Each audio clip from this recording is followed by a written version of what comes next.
inside the thyroid cartilage, maybe you see the vocal cord inside, and sometimes you will see that the vocal cord should be moved together symmetrically, but in this case, the right side is less moved, so it diagnosis of vocal cord paralysis. You can use this as the basic or baseline to evaluation before and after thyroid ablation.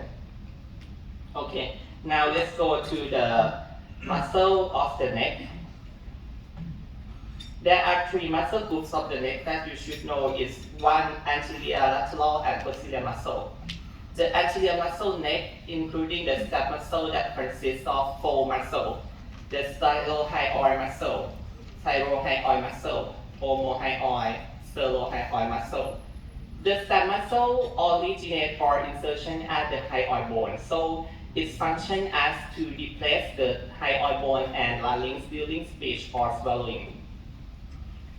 The lateral neck muscle, including the sternocleidomastoid muscle, levator scapulae muscle, scalene muscle, and trapezius muscle. The sternocleidomastoid muscle is the primary landmark for dividing the anterior triangle and posterior triangle. The posterior neck muscle, including the longus capitis and longus colli muscle. The longus colli muscle is here at anterior of the vertebral bodies and is used as a landmark for cervical sympathetic crown. If you ultrasound at the midline, you will see this. The longus colli muscle is here, sternohyoid, sternothyroid, and when you sweep the probe laterally, you will see the sternocleidomastoid muscle, anterior, middle, and posterior scalene muscle here. And for more lateral, you will see levator scapulae muscle and trapezius muscle. Okay, let's move to the major structure that we have to aware is the nervous system. There are many nervous systems around the neck that you should aware, including ventricular nerve, vagus nerve, cervical sympathetic ganglion, cervical brachial plexus, spinal accessory nerve, and phrenic nerve. Okay, we should know that typical finding of ultrasound of the nerve is seen as in cross section. You will see like the honeycombing or reticular pattern, like in this case. And if you move the probe perpendicular, you will see that there is the longitudinal. You will see striation pattern with several parallel echogenic lines like this. These techniques help you to identify that is the nerve. Okay, let's go to the first one, vagus nerve. It's the longest cranial nerve that passing from the head and neck down to GI tract. The branch of the nerve, cranial nerve in the neck is pharyngeal, superior laryngeal, laryngeal, and superior cardiac nerve. The cervical cause of the vagus nerve can easily visualize on ultrasound. It's typically located in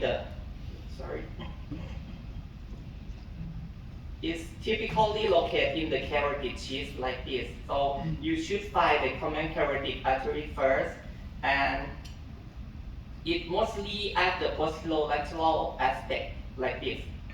However, there are many variations of this nerve. It can go on anywhere around the common carotid artery, but most common variation is at the anterior part, like in this case about 20%. We should aware when we perform ablation at the lateral aspect of the thyroid lobe. So if the vagus nerve is in the medial part, it may be cause injury. The symptom after the injury is including the dysfunction of laryngeal nerve, like I told you that this branch is come from vagus nerve. So if we injure to vagus nerve, laryngeal nerve may be dysfunction too. And the other symptom that may caused by vagus nerve injury is quite non-specific. So it may be cause delay diagnosis. The symptoms that include arrhythmia, dysphagia, dyspnea, or hiccups. Okay, let's move to the superior and inferior laryngeal nerve. The superior and inferior laryngeal nerve are the branch of vagus nerve. The superior laryngeal nerve descends in the neck adjacent to the superior aspect of the thyroid lobe and enter to the larynx here like this. We cannot visualize this branch because it's very small. However, we can expect its location at the superior aspect of the thyroid lobe. It's always near and adjacent by the superior thyroidal vessel. So at this location, if you ablation, you should aware from this nerve. If the superior laryngeal nerve injury, it can cause symptom of the like in the larynx. Let's move to the recurrent laryngeal nerve. It can call inferior laryngeal nerve. It supplies intrinsic muscle of the larynx. The recurrent laryngeal nerve on the left side is looping around the aortic arch, and on the right side is curving up down to the subclavian artery and moving along the trachea like this. There are variations of the recurrent laryngeal nerve that's called non-recurrent laryngeal nerve. It can pass through the vagus nerve directly into the larynx, but not curving downward like the recurrent laryngeal nerve. Recurrent laryngeal nerve is also cannot visualize directly by ultrasound, but it always located in the tracheo-esophageal groove around here at the medial aspect posterior. So we call this triangle as the danger triangle because if we give the heat to this area, it may injury to the recurrent laryngeal nerve. Like in this case, this is abrasion of the thyroid nodule here, and the abrasion is large and including the tracheo-esophageal groove. And the follow-up CT confirmed that there is vocal cord paralysis followed. If the recurrent laryngeal nerve injury, there is symptoms including the white change and cough. Okay, next move to the cervical sympathetic ganglion. There are three groups of them, but the most common one that we should aware is the middle cervical sympathetic ganglion because it's at the lower part of thyroid and it may be injury during abrasion of the thyroid. Okay, in this group, we can see it only in 41%. It's usually lateral to the common carotid artery, like in this case.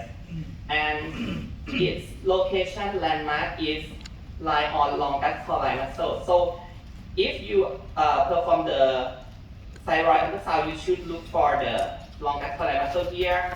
And if the nerve is lies on this muscle, it is the cervical sympathetic ganglion. And another landmark you should to look for is it usually close to the inferior thyroid artery too, like this. This is the nerve longitudinal, and this is the inferior thyroid artery. If this nerve is injured, the patient develops Horner syndrome. It's including the ptosis, meiosis, and anhydrosis of the face on the affected side. Now let's move to the cervical and brachial plexus. If you want to look for, you should find the transverse process of the cervical spine. This is the anterior and posterior tubercle. The nerve arising from here between the anterior and posterior tubercle. In the more lateral, it will cross between the anterior scalene muscle here and middle and posterior scalene muscle. In more lateral, it will locate in the posterior triangle like this. This is the cause of cervical and brachial plexus. Okay, if you injury to this plexus, it may depend on what is the nerve that injury. If brachial plexus is injured, the patient may be paralyzed on that arm or loss of sensation. Now let's move to the spinal accessory nerve. This is the superficial nerve that supply the sternocleidomastoid and trapezius muscle, like this. The landmark is located superficial in the posterior triangle. This is on the right side. You will see sternocleidomastoid here, and this nerve is just more lateral in posterior triangle like this, and it's lie on the levator scapulae muscle here. In more lateral, it will cross along the levator spinal muscle, and in more lateral too, it go to between the levator spinal muscle, levator scapulae muscle, and trapezius muscle here. This is the phrenic nerve. It originates from C3 to C5 nerve. It usually locates anterior to anterior scalene muscle, like this. This is the anterior scalene muscle, and this is the phrenic nerve. So if you want to see it, you should find the anterior scalene muscle like this, and the nerve is lying on it. If this nerve is injured, it may cause dysfunction of ipsilateral hemidiaphragm, diaphragm paralysis, or hiccup. Okay, now let's move to the vascular supply of the thyroid. There are two branches of arterial supply to the thyroid. It's the superior thyroidal artery from external carotid artery here, and inferior thyroidal artery from thyrocervical trunk. And there are three draining veins of the thyroid: superior, middle, and inferior thyroidal vein, which drain to internal tubular vein and left brachiocele. The superior thyroidal artery is always on the superior and anterior aspect of the thyroid like this, and this is the inferior thyroidal artery. When you look at the veins, you have to aware to match compression of the probe, because it may cause the vein collapse and you cannot see the vein at the procedural site like this in anterior tubular vein. If the vascular injury, it may cause hematoma or large pseudoaneurysm, like in this case, the superior artery, like this. Okay, that is all of the topic that I will discuss to you today. But in conclusion, there are thyroid and parathyroidal structure that you should know before to perform the procedure. Some structure of these can be identified by ultrasound, but some cannot.